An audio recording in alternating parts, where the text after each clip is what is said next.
Hello students, welcome to another video of our series जिसमें कि हम लोग JEE Main second April shift 1 के मैथमेटिक्स सेक्शन के क्वेश्चन डिस्कस कर रहे हैं। और जैसा कि आप लोग देख सकते हैं कि ये क्वेश्चन परम्यूटेशन कॉम्बिनेशन चैप्टर से है।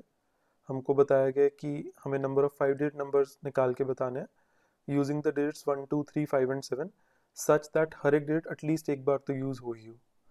तो 5 डिस्टिंक्ट डिजिट्स बताए गए हमको और हमको उनसे 7 डिजिट नंबर्स बनाने हैं using each digit at least once.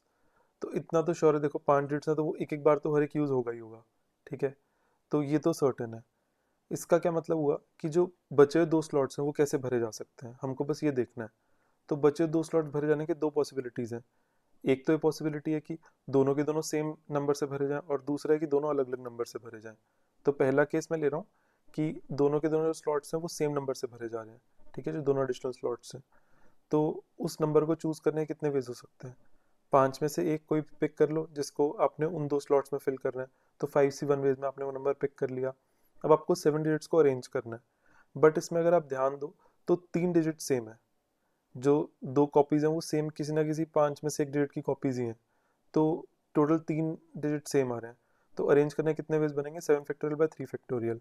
ठीक है, तो टोटल नंबर ऑफ नंबर जैसे कितने बन जाएंगे? 5 इंटू 840 विच इज़ 4200। दूसरी सिचुएशन क्या हो सकती है कि जो दोनों एक्स्ट्रा स्लॉट्स थे हमारे वो अलग अलग डिजिट से भरे जा रहे हैं।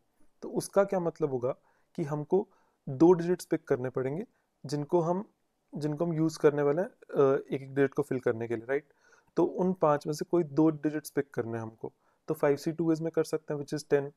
अब जो 7 डिजिट्स हमारे पास बने उनको अरेंज करने के कितने वेज होंगे? अगर ध्यान दोगे तो 7 फैक्टोरियल तो वैसे नॉर्मल अरेंजमेंट के हो गए, लेकिन कॉपीज भी आ रही हैं। तो हर 2 नंबर्स की एक एक कॉपी आ रही है, वो जो 2 एडिशनल डिजिट्स थे उनमें। तो इसलिए 7 factorial by 2 factorial 2 factorial which is 1260। ठीक है, और टोटल नंबर ऑफ नंबर्स कितने बनेंगे? 10 इंटू 1260, तो 12600 बन गए।